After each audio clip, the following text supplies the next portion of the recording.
Bonjour, bonjour, on est fin juin, donc je suis en à côté, je fais une petite vidéo thématique sur le système d'arrosage qu'on a mis en place cette année. Alors pas sur le système d'arrosage stricto sensus, mais plus sur le passage à l'électrique. Parce qu'avant, en fait, on faisait tourner une pompe thermique qui permettait de faire l'arrosage des asperceurs, du coup de la goutte, enfin de tout. C'était une petite pompe thermique assez puissante. Et cette année, là, on a fait une installation donc solaire pour passer à une installation avec pompe électrique. Et donc, à part ça, avoir aussi l'électricité sur le terrain, c'est pas mal. Plein de petites choses. Et voilà, donc j'en avais parlé dans une vidéo précédente. Et je vais vous montrer donc du coup l'installation que j'ai faite cet hiver, avec 2-3 petites notions à avoir si ça peut intéresser des gens qui sont comme moi isolés des premiers poteaux électriques et qui sont donc recherchent un peu un système autonome. Donc voilà, là on voit au loin les asperceurs, donc là il y en a 10 qui tournent, 10 asperceurs, là les gros asperceurs à 1 mètre cube. Donc je les ai pas fait exprès, mais donc il y en a 10 qui tournent parce que on a une pompe qui fait du 10 mètres cubes heure maximum, donc un tout petit peu moins. Et on arrive à avoir chaque asperceur sont des asperceurs de 1 mètre cube, donc on arrive à avoir à peu près 2 bar 5 à 10 mètres cubes. Sachant que ces asperceurs tournent mieux s'ils sont à 3 bars, mais bon voilà, 2 bar 5 ça tourne quand même pas si mal, ça fait le boulot. Sachant qu'en général je fais tourner que 8 asperceurs, vous voyez c'est des grands rectangles en fait les jardins, on parle de jardins de 12 par 12, mais en fait si vous les alignez 3 carrés de 12 par 12, vous arrivez à donc 12 par 36, donc ça fait des grandes longueurs avec un asperceur tous les 12 mètres. Et donc il y a 4 asperceurs par ligne. Et on arrive donc à 8 asperceurs pour arroser un jardin complet. Donc c'est ce que je suis en train de faire là-bas, là, sur les aubergines et les tomates. Sur les aubergines, les haricots verts et les carottes. Donc il y en a donc 8 qui tournent et puis il y en a 2 tout au fond là-bas qui tournent aussi, derrière. J'essaie de ne pas trop bouger parce qu'en général c'est la remarque que j'ai. Moi je suis pas très équipé pour faire des vidéos, hein, donc j'essaie de ne pas vous faire mal au cœur. Donc voilà, et on va arriver sur un système solaire. Donc en introduction, je dirais un grand merci à mon voisin Kevin, qui est malheureusement est parti à la conquête de l'Ouest, donc qui a quitté son terrain cette année, mais qui est resté 2 ans à côté. Et c'est certainement grâce à lui que je me suis mis à l'électrique parce que j'y croyais pas forcément trop. Et lui, il a fait une installation alors plus petite, mais qui a montré avec, bon, il a essuyé quelques plâtres sur le dimensionnement, sur les choses comme ça par rapport à la taille de la pompe et tout. Donc je me suis un peu inspiré, même complètement inspiré de ce qu'il avait fait. Alors, on n'a pas forcément pris les mêmes fournisseurs, j'ai choisi de prendre un fournisseur plus cher, du matériel aussi plus cher, de meilleure qualité, à voir si c'est payant sur le long terme. Et donc de dimensionner un peu plus élevé par rapport à mes besoins, quoi. Lui, il l'a fait un peu comme un arrosage d'appoint plutôt. Et après, il est parti plutôt sur un arrosage avec le tracteur, voilà, où il avait besoin d'arroser des grosses quantités, quoi. Alors que moi, bon, j'ai que ce système-là et qui me permet d'arroser le champ. Donc, on voit donc l'installation. Donc il y a à peu près 2 kW de panneaux. Donc, c'est des grands panneaux là de 1,50 m sur 1 m à peu près. Donc, il y en a 6. Ils font à peu près 330 watts chacun. Donc voilà, ça fait 2 kW sur le toit. Avec donc tout un système derrière, je ne vais pas détailler parce que déjà je suis pas un pro. J'ai déjà bien été heureux que ça marche quand j'ai installé le truc. C'était déjà prémonté par l'entreprise à laquelle je l'ai acheté. Donc il y a, on va voir, donc il y a le régulateur. Les batteries sont au frais dessous. Le régulateur, le transfo, enfin l'inverteur. Donc voilà, petite installation avec pas mal de sécurité dedans pour éviter de se faire faucher.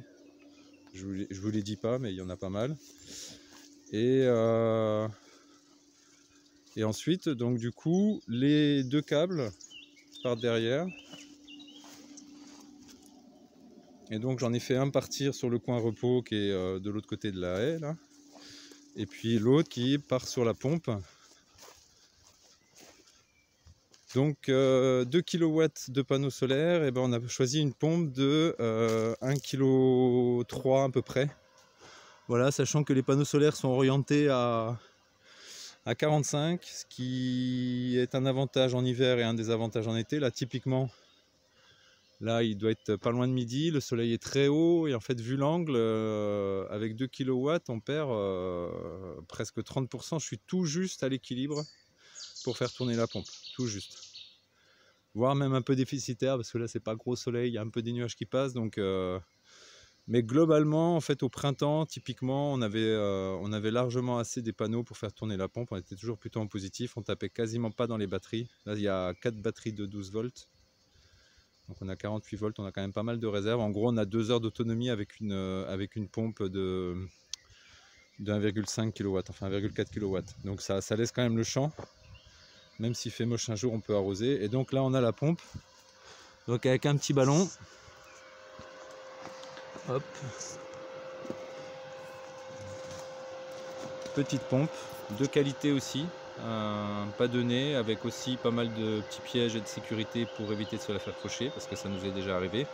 Un ballon de compensation qui permet que quand on utilise peu d'eau, par exemple au point repos, ça évite de faire tourner la pompe en continu. Et donc voilà, après on arrive avec la crépine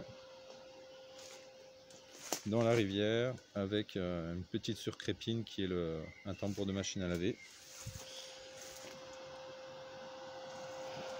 Et donc voilà, c'est pas bien compliqué. Donc c'est une pompe, je sais plus la marque, Calpeda, une bonne marque, bien trouvé. Donc qui fait, voilà, comme je vous disais, 10 mètres cubes, ça suffit. Alors après, c'était vraiment le compromis entre la quantité qu'on pouvait arroser et puis la puissance et le nombre de panneaux. Bon, c'est le compromis que j'ai trouvé.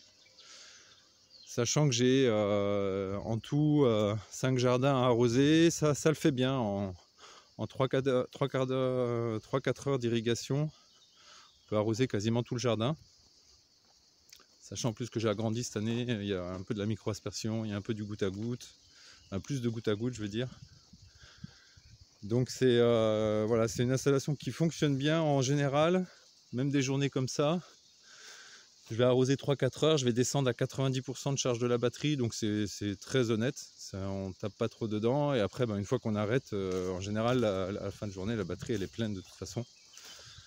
Donc voilà, un petit déficit en été. Si vous voulez avoir plus de puissance en été, la solution c'est d'orienter un peu plus à plat. Donc au lieu d'être à 45, d'être à 30 par exemple degrés. Et là c'est vrai que vous aurez du coup en même temps que la longueur, l'intensité sur un peu moins en hiver du coup. Donc on arrose moins en hiver, mais moi en hiver je fais des travaux, je bricole. Donc c'est pas mal d'avoir quand même pas mal d'électricité sur le terrain à ce moment-là, même s'il y en a moins besoin dans le champ. Et puis aux intersaisons, surtout au printemps, où on arrose quand même beaucoup souvent parce qu'on fait beaucoup de plantations, donc il y a du temps d'arrosage. Mais ça se discute parce que c'est quand même l'été qu'on arrose le plus au final, sur les cycles d'arrosage. Donc ça pourrait être intéressant de le mettre plus à 30 degrés. C'est peut-être... voilà, si c'était à refaire, je ne changerais rien aux puissances. Par contre, peut-être l'orientation, ça serait pas mal de la mettre peut-être à 30 plutôt qu'à 45. Voilà, donc là on voit l'arrosage avec les autres asperceurs à côté, quoi. Les 2 asperceurs au fond.